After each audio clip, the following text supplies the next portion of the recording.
to the Don't Argue with the Facts podcast. I'm your host, Noah Love, and tonight, this late edition, it's basically 12 a.m. So, this is a Monday morning episode of the Don't Argue with the Facts podcast. My first one in about a good month and a half. Busy with college. There's been a lot of drama in NFL and college football. I have been following. If you follow my Instagram, the link should be in the description. I'm going to talk about college football. Well, I guess today, because I will be uploading another full in depth episode. My college football review, how the season's been going so far. I will sit down, record, and upload that. But this is just my NFL week. What are we now? Week 7. Week 7. Quick initial reaction. The Sunday night football game just ended with the Jets scoring 31 unanswered points to beat the Steelers. 37-15. Let's go to that one quickly. This game, the storyline coming into the game, the storyline coming into the game was Devontae Adams gets traded. And Russell Wilson is gonna start for the Steelers. Adams traded to the Jets. Obviously, you see, and tonight Rodgers and Adams, they clicked early on a little bit, but after that they didn't do much. Russ cooked. He was cooking. This is the most points they scored. So maybe Fields. I'm like, why Russ looked good tonight? He did. Russ was cooking. Russ was cooking. Russ played extremely well here. If I can pull up the stats here and see, he played great here. If I could show them to y'all here, here are the stats of the game. Rogers was 24 for 39 for 276, a touchdown, 2 picks. Russ 16 29. He got off to a rough start, but then he started cooking. 264, 2 touchdowns, no picks. He looked good. You saw 149 on the ground. Najee ran it for 102. Jalen Warren has some nice runs. The Jets, Brees Hall really got going in the pass game. He was the leading receiver, but after that, nothing doing. Uh, the Jets are now 2-5 on the year. The Steelers are now 5-2 on the year. The Jets are in trouble. The Jets are in trouble. They're in trouble. They're in big time, big time trouble. Because you're now 2-5, and the division is gone. Like the division's done. Buffalo is gonna have this division. They damn near have this division wrapped up before Halloween. Like I thought by Thanksgiving, if the Jets couldn't, if everything went wrong, they have it wrapped up. Bills have this wrapped up, but we'll talk about the Bills later. This right now is about the Jets. The Jets. Let's just look at their next four. This is before the bye. They're at New England next week. That should be a win. Houston on Thursday night at home. That's not an easy game. They're at Arizona again. Whatever you want to think about Arizona, that's not an easy game. And then they're at home on Sunday night against Indianapolis in Week 11. Again, Indianapolis. I know Richardson's struggling in the debate about Joe Flacco. Yeah, 4-3. But anyways, the the Colts are 4-3, so that's not a gimme game either. So if you're the Jets, you gotta go on a run to win 4 in a row. Can he be done? Yes, you're not scared of him, but they're not easy games. They're games you can lose. And so now, to get into these playoffs, you really can only lose 2 or 3 more games down the stretch. Their biggest problem tonight, to me, they didn't run the ball effectively, and offensively, Rogers, he threw a pick down the seam, and that kind of really changed the tide of the game. It's a bad pick to throw, and then it hits the one that hits Garrett Wilson basically in the hands, and then it's Bishop who had the two picks tonight. Uh, Picks it off. He returns it to the one. Steelers punch it in. The Jet. I don't want to put spend all my time on the Jets here. I also want to go to the Steelers part of it. The Steelers played a great. When they got down 15-6, they woke up. Russ woke up. They played a great game. Pickens, Farmuse, they were catching everything. They just were one-on-one coverage. It didn't matter. They were catching everything. So Steelers right now, they're obviously in first place in AFC North. Obviously, the week isn't over yet because Baltimore and Tampa play tomorrow night, and then Chargers and Cardinals do play tomorrow night as well. But if I'm the Steelers, I'm 5-2 here. They want, I mean, they can go into their bye 6-2 here, and I gotta see who they play next week. But you go into the bye 6-2 here. Tomlin said, and this was said on the Sunday Night Football broadcast, that they want to know who their quarterback is now rather than late in the season. Yeah, they play the Giants on Monday night, and then they have a bye, and then coming out of the bye, you're at Washington, Baltimore at home, which is setting up to be an enormous game, at Cleveland, at Cincy, then home against Cleveland again. So they haven't even played division game, a division game yet. Their two losses are to Indy and to Dallas. That Dallas one. I mean, they legitimately could be 6-1, legitimately, but they're 5-2. And if you told Steelers fans if they be 5-2 after 7 games, they take that. They take that. The run game was cooking with gas. The offense was cooking with gas. The defense, really good.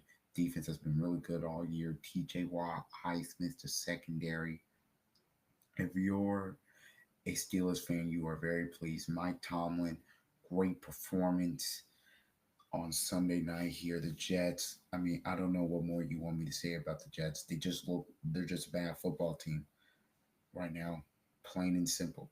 They make mistakes. They're struggling on offense. They're turning the ball over. I mean, they're just not a good football team right now. I don't know what more you want me to say. The there's turmoil going on there. I don't know how you fix it. I really don't know. In terms of this season, I don't know how you fix it. You spend money on the tackles. I mean, the O line's not horrific, but I mean, when Rodgers is throwing picks, I mean, there's not much you can do. I just don't know how you fix it. I feel like Monday night they had a chance to win and they couldn't get it. I mean, their coach. The takeaway from this week, but leading up to the game, was the Jets. Oh, they're 3 plays away from having a different record. They they were so many plays away tonight. They were.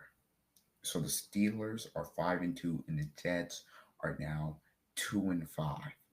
Great job, Pittsburgh, New York. Gotta figure it out. All right, so we go to around the league. Let's go to some of these 1 o'clock games here. Steelers good had a good win. Or the Thursday night game, Denver, New Orleans. I'm not gonna spend too much time on that. New Orleans didn't want to play. New Orleans seemed like they want to get their coach fired. Denver good win. Here's what I want to point out about Denver. They play Carolina off of basically 10 days rest. Denver's gonna be 5-3 here. Denver's gonna have a shot here to let me share my screen. Denver here, and y'all tell me if I'm crazy, but Denver here, they're gonna have a shot here. I know their schedule kind of gets tough after Carolina. They're at Baltimore, at Kansas City, and at home against Atlanta. But their schedule, if they can be 5-3 here, and they can just get one of these games, you're talking 6-5. You're at Vegas and at home against Cleveland. You're 8-5 going into a bye. And I mean, and now if you're 8-5 here, I mean, I know those Final Four aren't easy, but looking at it, I mean, Denver, they could be a playoff team potentially here. Their defense is playing really well. They could potentially be a playoff team. The Saints are dead. They're just dead. They're dead. I mean, it's over. They had that great win in week 2. They're dead. It's never been more over. They've lost 5 straight. I'm surprised Gannon Allen isn't out. I'm going to the schedule. That's the stats, the schedule here. They're dead. They're dead. They're just dead. Look. Okay, you had a close loss here, but after that, your last 3, you're dead. It's over. Um, they're at they're at the Chargers this upcoming week. The Chargers should win that, and then they're dead, pretty much dead in the water. But shout out Denver. Drew Brees gets inducted to the Ring of Honor. And you play like that, can't happen. That just can't happen. Sean Payton reminded everybody, hold on, I was a part of this team's success too, and they showed us why. And he showed everybody why. Okay, New England at Jacksonville. Okay, Jacksonville won. They're 2-5. New England sucks. They're 1-6. Drake May though played really well. I'm encouraged. I would be encouraged by that. Made a couple throws. Man, nice throw to Kayshawn Booty up the sideline. The Booty connection is real. Can't believe I just said that, but whatever. Uh, Tank Bisbee, Jacksonville ran. Jacksonville, I don't. Their season, okay, they beat me. They beat the Colts, but and then they beat New England. Okay, but their next remaining games: Packers at home, at Eagles, Vikings at home, at Lions, and then Texans at home.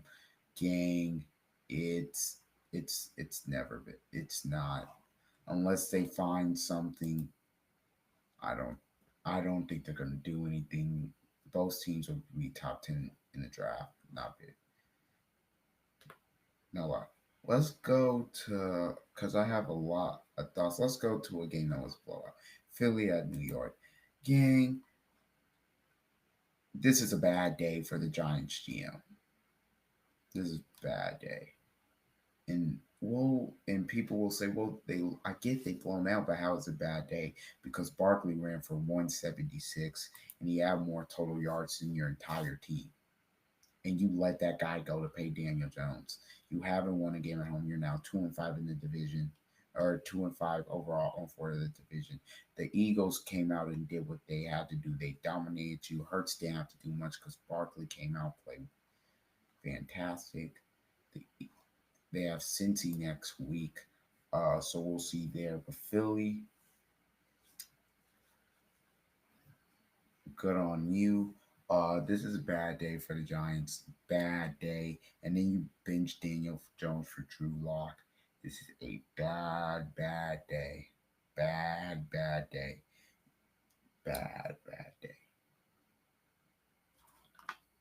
for the Giants front office. And Dable, I don't know, outside Malik Neighbors, he doesn't have a lot to cook with offensively. Defensively, they tried to hang in there, but when your offense can't score, I mean, what are you going to do? That's been the story of the last 2 games. I think there's going to need to be a quarterback change in New York. There, yeah, but enough of that. We can go to here, Buffalo and Tennessee again. Josh was great. The Titans started Mason Rudolph, he was 25 for 40 for 215, one touchdown, one pick. I mean, in terms of analysis, they got up early. 10-0, then 34 unanswered. The Bills, getting Amari Cooper, that's big because if you look at when they were 3-2, the guys that they had outside, they weren't winning. Now they have somebody outside that can win, and you're gonna need that in the playoffs when you're facing a team like Kansas City, who probably were gonna be like, we're gonna take away Amari Cooper, we're gonna take away Shakir. I dare you to beat us with Matt Collins. And could they do? And could they do it? I don't know. Look at this. Buffalo, they're 20. He was 21-33, 2 touchdowns. The biggest thing is Josh Allen, no turnovers this season. Josh Allen's back in the MVP race for sure. Keon Coleman 4 for 125. That's huge. Cooper 4 for 66. You're seeing with a touchdown in it. Cooper's not high maintenance. Everybody's still gonna eat. So I think that's a great move. Defensively, they played well. I don't know when they're getting Von Miller back. We'll see. Tennessee's just bad. I mean, they're gonna have a top 5 pick. Will Levis is going. I don't. They, and it doesn't get any better. They're at Detroit next week, so we will see what they're potentially cooking with. But good win by Buffalo. 34-10 dominating win. That's what you got to do. Buffalo, I believe. Let's see here. They're at who they're at. Who are they at? They're at Seattle next week on Fox. So that'll be an interesting game. And speaking of Seattle, Seattle finally beat a decent team, and they end the 3-game losing streak. And because of a result in the later window, they are in first place again in the NFC West. Watching this game, Gino was cooking with gas. Their defense was cooking. Their defense forced a turnover and scored off a turnover. They were balanced. They ran for over 100 on the ground, just barely, but they did. Gino was leading passer in the NFL coming in 18-20, 207, 2 touchdowns. You see it. Metcalf, no fame, was spreading it around. Now Metcalf got carted off.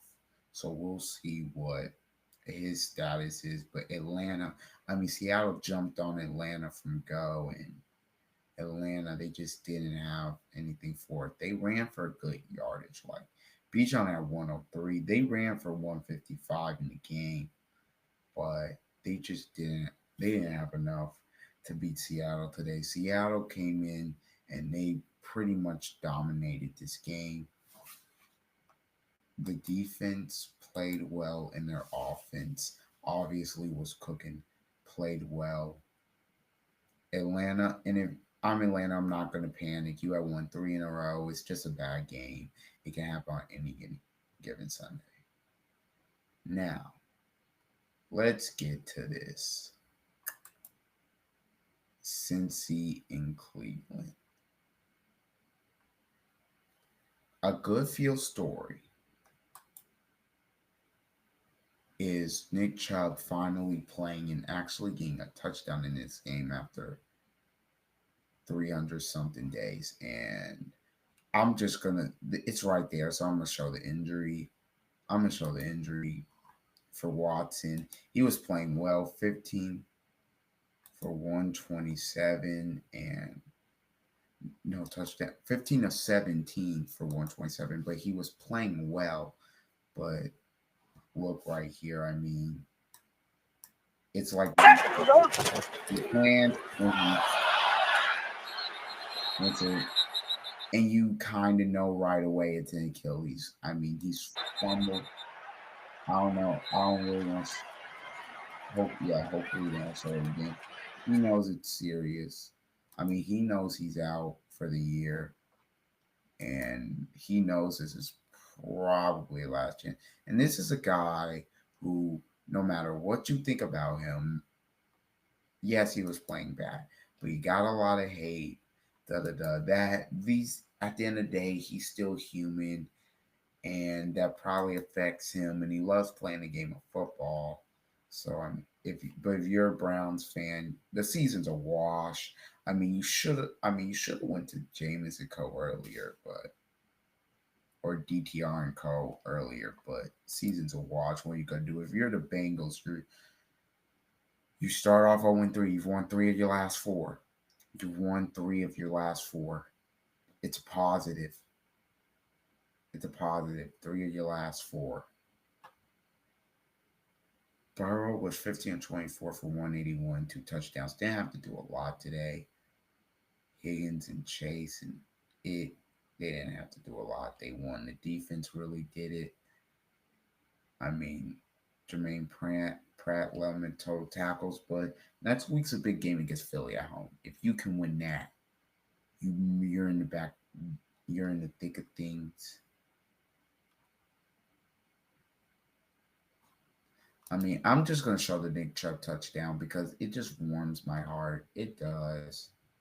It really does. To see a guy who had a potential career-ending knee injury, and to come back, and it took two surgeries into play. I know he only 11 carries, 22 yards. I get it, but it's his first game back.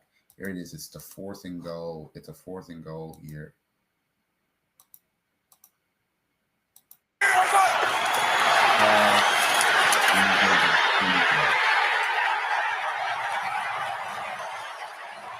Touchdown. Nice blocking by the left side of the line here, and he has a it gets shut off because he takes away the outside, but right here he still has the inside. And obviously, okay, try to take that away. Nice spin, and he's gonna score right there. So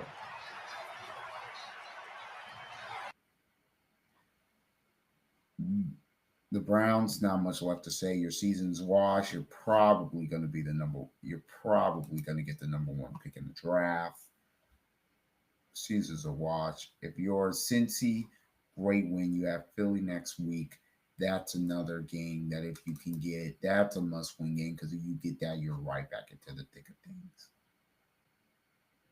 Okay, so let's go to the big games. I'm gonna review this one first. I'm gonna review this great quarterback matchup. That one quarterback played great. The other, actually, no, never mind. I'm forgetting a game. How can I forget? I'm gonna go to this one. Yeah, Colts win it. All right, Colts win it 16-10.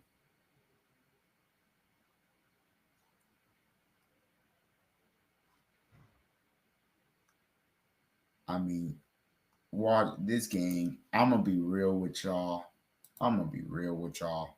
This game was a hard watch. Hard watch. Hard watch.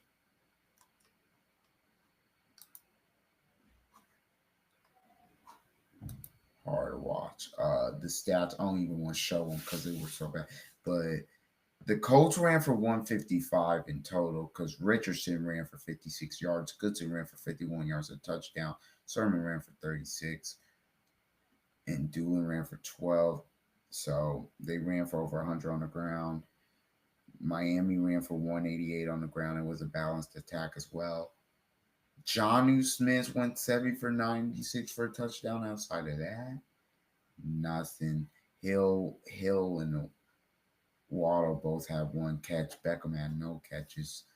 Tyler Huntley was doing decent, but then he gets an injury to his shoulder, gets pulled out for Tim Boyle. He didn't do anything. But the Colts, it's weird because the Colts are now 4-3, and if the playoffs start today, they'd be in. So yeah, in terms of throwing the football, holy jeez, Richardson, you gotta get better at it. I mean, the decision making today. Here's a positive I'll take. The decision making today was not awful. It was not awful. There were a couple times where you had to pull it down, but The throws, he really got into a groove in the fourth quarter. He was 5 of 6 for 65 yards. So that's a positive. They can take that with them. We kind of caught a groove. It was an ugly game, but the defense did what they had to do. 16 unanswered points. The defense showed out in the second half, forced 2 takeaways. How about Grant Stewart? Grant Stewart, a guy who you see a lot on special teams. He played big. 17 tackles, fumble recovery. Zaire forced a fumble. The defense was flying around today. You all now we they had that one Gus Bradley play with the Jonnu Smith touchdown on the screen where they didn't tackle, but outside of that, they really played well. The past 2 weeks they have played well, and it's a positive going into a big divisional game at Houston, where if you win that, you're tied for first in the division, and now it's anybody's ball game. Well, you ask, how, how, how are they 4-3? Well, here's to tell you. Here, the Colts are have played bad football. Let's just be real. The Colts have not played their best football, and they found a way to be 4-3. So I think that's a positive. I think Joe Flacco coming in for the 2.5 games, and the Steelers game, he came in back half of that, won that. Then the Jags game, he should have won, but the defense sold. But ever since that game, and then Joe did to come from behind win. This is back to back weeks where it's a come from behind win. You're down 7 against Tennessee and you get a win 2017, and then you're down 10 against Miami and you're hopeless, and then you find a way to get a win 16-10 at home. So, and you start off 0-2, but you're 4 out of your last 5. So in terms of that, you've been a hot team. You really should be a 5-2 football team. Jackson against Jacksonville, I mean, you really had a shot to win that. If Joe Flacco had gotten the ball back with more time, I believe he will win down and scored. Miami, they're expecting to get Tua back. It's not, they're 2-4. Okay, I get it, but it's not too late. You're at home against Arizona, then you're at Buffalo, at the Rams, and then you got the Raiders in the pack. They're not out of it by any means. If they can get Tua back next week, they will be fine. They will be fine. They're not out of it by any means. In terms of the division, probably they can't beat Buffalo anyways. So I mean, it's going to be hard to win the division when you can't be a division rival. But the Colts are now in a position where they can get, if they play a good enough game and they go down there to Houston with the right mentality, they can be tied for first place in the AFC South. That's great. Now, how would they be tied if Houston was 5-1 going in today? I'm glad you asked. That's the next game I'm going into, because this was a back and forth 7 lead changes great game. Green Bay won against Houston on a game-winning field goal from Brandon McManus to go to 5-2. How about that NFC North? I mean, Green Bay is now, they're still in third, but they're 5-2. Detroit and Minnesota are both 5-1. Yes, Minnesota lost today to Detroit. That's the next game I'm about to get into. But let's talk about this game. This game was really, really good. Houston ran the ball very effectively, but Green Bay was better throughout the game. Green Bay gave up points. Okay, a pick on the first possession, it's tipped. Great job by the defense, and then a muff punt by Green Bay. It sets them up. There was some chippiness before the game as well. Green Bay's defense was really good today. They were really good today in terms of passing defense as well. They held Stroud to 86 yards, 10-21 for 86 yards. Can't happen. Can't happen. They held the Texans under 200 total yards. They had 277. Jordan Love threw for 220. Josh Jacobs had his first a career receiving touchdown in the game. Now, throughout the game, it was interesting to see how they were playing their receivers. No Nico Collins. They needed Nico Collins in a game like this. They just did. They needed Nico Collins in a game like this. Tank Dell was out there. Didn't really. He caught no ball. Stephon thinks he was 5 for 23. Having Nico Collins in a game like this is huge because that's drafted Nico Collins connection. I mean, he's the number one receiver on this team. He is. He's the number one receiver. And it's hard to take him away. It just is. Can you do it? Yes, but it's hard to take him away. And he opens up other opportunities for Diggs and Dell. Now with him being out and on IR, got Green Bay was able to key in on those guys a lot more. So than you would have been able to if he was playing. But Green Bay, this was a big home win because if you fall to 4-3, now you're in last place. And I mean, you think, oh, 4-3 is not that bad, but in this NFC North, that's big time. Chicago on a bye as well. They're 4-2. They go into Washington next week too. So, and that's going to be a big game for both teams. But the Packers, Jordan Love outplayed C.J. Stroud. Jordan Love, 2 picks, I get it, but he was 24 for 33, 220, 3 touchdowns. Really good game. Romeo Dobbs was 8 for 94. Dotavian Wicks caught a touchdown. Tucker Kraft, who's been coming to his own, caught a touchdown. This was a back and forth great game. Now, I want to talk about the end of the game. Uh, Texans driving late. It's 2019.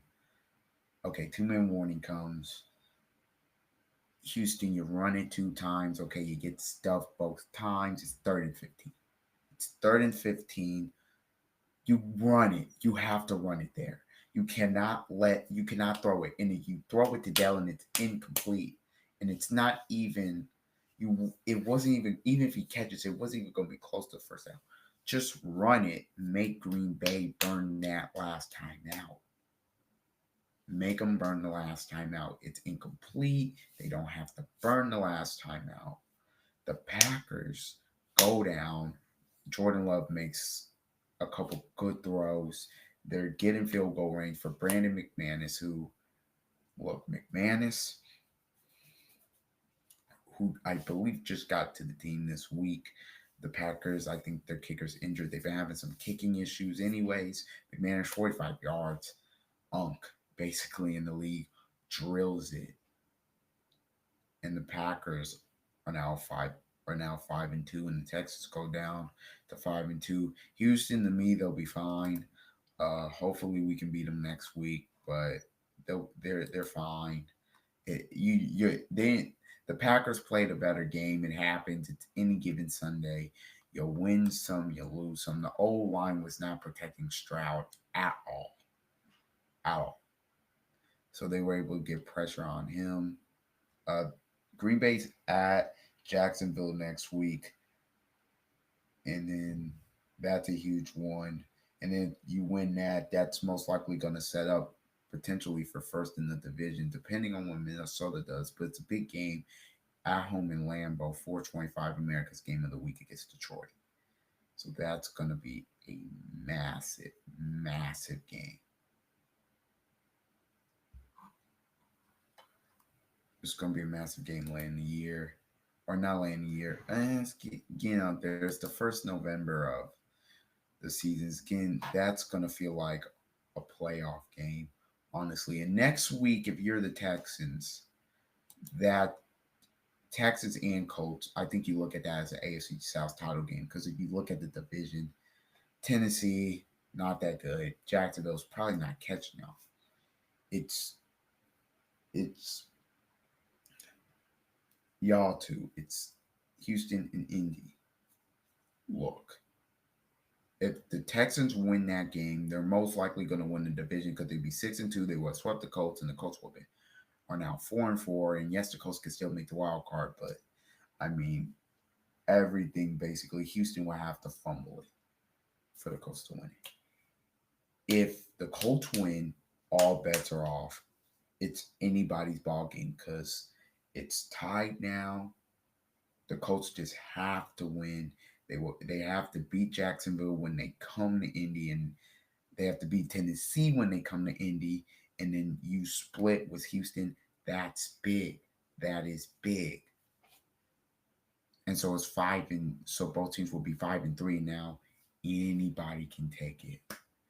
So if you're Indy next week, it's almost like in terms of the division and being a division winner, it's on the line. It's all on the line. And I know it's like it's October. It's week 8. It's a massive one. You gotta get it. If you're Indy, you need to get that one done. If you're Houston, if you in terms of separating yourself from the division, you need to get that one done. But great win by Green Bay. Jim Nantz and Tony Romo were on the call for that one. It was a truly a great game there.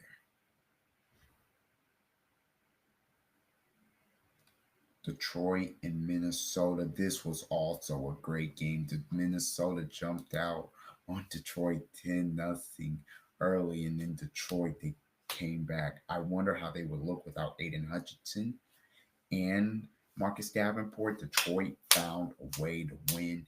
They won on a last second field goal, 31-29. Look, Minnesota's defense, they started off well in this game. They were getting after the Lions, but then the Lions said, "We're gonna do what we do." They they ran the football. Goff made some big time throws. Jared Goff playing at truly a high level, truly a high level. He was 22 for 25 for 280 and 2 touchdowns. And Sam on the other side, he was good too. He was 22 or 27, 259 touchdown and a pick. To me, you're looking at the two best teams in the NFC play. That's what you're looking at. That's what you're looking at. Montgomery ran for 31. He had the fumble, picked up by Pace, returned for a touchdown, Minnesota. But even through that adversity, the Lions are able to do it now. They're back on top of not only the NFC North, but that now they're the number 1 seed. Goff and Donald were both set 4 times. Both teams ran the ball exceptionally well. Aaron Jones had a rushing touchdown where he broke one. Terrion Arnold, you've got to be able to set that edge, and they just didn't. And I don't know what he was doing on that play. Jefferson was set for 81 for a touchdown. But look, they meet. I don't know. I'll sign me up for that one again. I don't know when they meet again. I'm looking to see where they meet again. Week 18, but in Detroit, maybe Sunday Night Football for the division. Sign me up, man. I can't. Thanksgiving Day, by the way, they play Chicago. That's gonna be a great game. But sign me up for that one. They have some notable games left. Detroit, I love watching Detroit play. Minnesota, they have a short week. They go on the road to LA. The Rams, who just won, bounce back. But to me, Minnesota, if I'm a Minnesota fan, I'm not tripping about the loss. Or okay, they'll be fine. You lost to Detroit in a close game where it was even. It could have been anybody's ball game.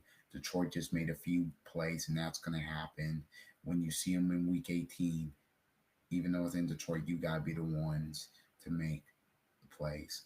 But I know the national media, I don't think they should go crazy. Detroit, it's not fraud. I mean, Minnesota's not fraudulent. They're fine. But pivoting to the team that Minnesota's playing on Thursday night, the Rams. The Rams won 2015. Look, the story of this game was the Raiders turned the ball over 4 times. And every time in the red zone, they got a field goal. I mean, 5 field goals for Daniel Carlson. It's just not going to get done in the National Football League. It's just not. I know they had drama. The Rams, I know they've had drama. The Raiders, they're taking for a top pick. They're now 2-5. The Rams here, they've had injuries. They continue to scrap. They continue to battle. They're prob with Stafford and McVay. You're not. They're not going to be out of any game. Uh, if they weren't so injured this year, what has killed them is injuries. Now, Cooper Cup, they expect him to play Thursday against the Vikings, so we'll see. But Puka Nakua is still on injured reserve. It's a long season, but you're 2-4 here. They've just been so injured. With this ground, I mean, sure they can make up some of this ground,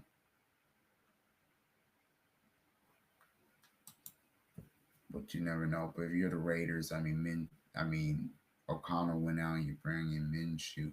I mean, they're just done. They're done. Stafford, he he played a good game, threw for 154. Brock Bowers, 93 yards, was the leading receiver for the Raiders, so he played well. Yeah, but the Rams win a nice little dogfight. This game was not a dogfight. Washington and Carolina was not a dogfight, America. It just wasn't.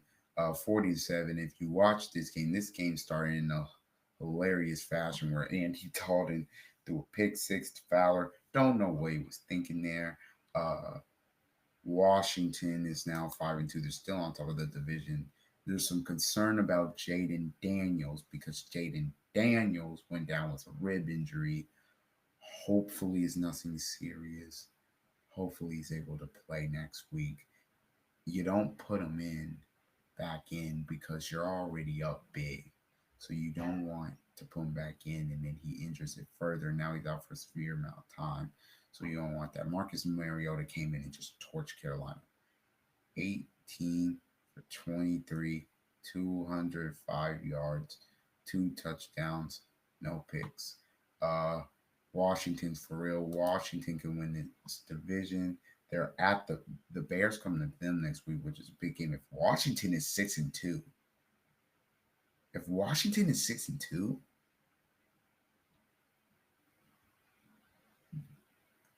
I'm not just talking playoffs. I'm not just talking division. I'm talking number one seed. There's a legit chance that can happen. So we'll see. We'll see. But Carolina's just not good. O line's not good. Defense is not good at all. They're not good. Andy Dalton, I mean, they're just not. They're just not good. The Panthers, I mean, they're probably still the worst team in the league. I think if they play New England would win. If they play the Browns, how the Browns will probably win. So they're probably still the worst team in the league.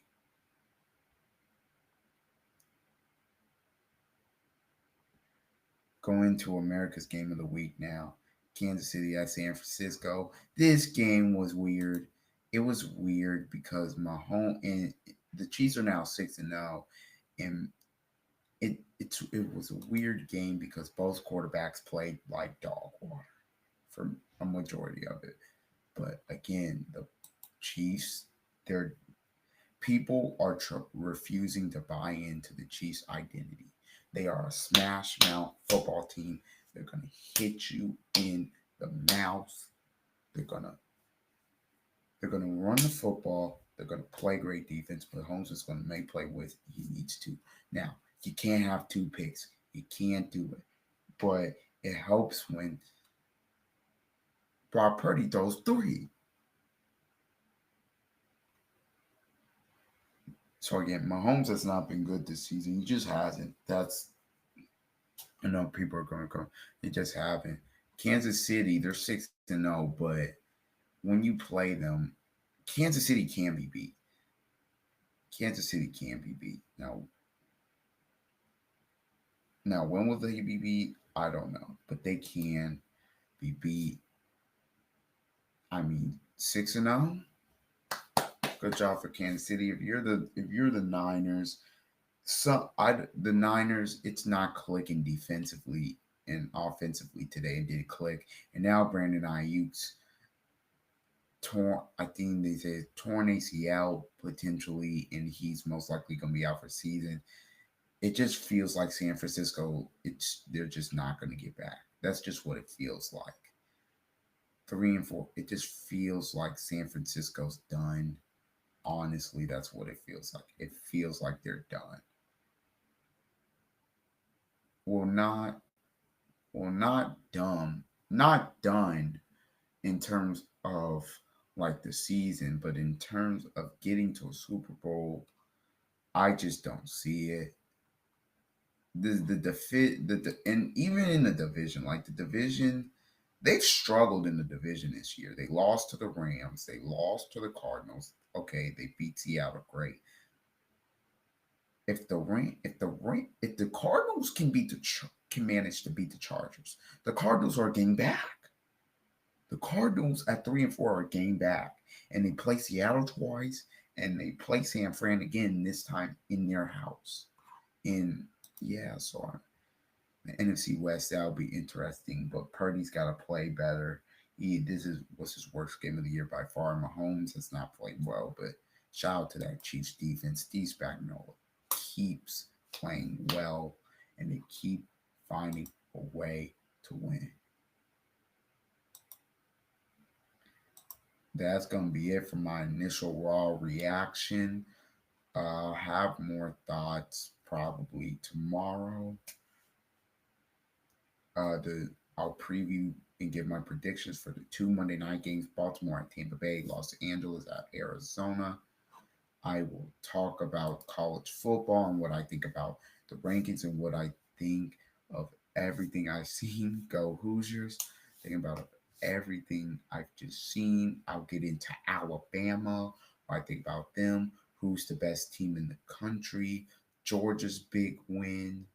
Vandy being ranked, who I think is underrated and overrated. We will get into all of that for college football tomorrow. And then obviously the two Monday night games. This is my raw reaction. This probably isn't going up till tomorrow morning after I get back from my first class. So you'll probably get two videos. But this is my raw reaction for NFL 7 until I guess later on today. Have a blessed night. Stay safe and see ya.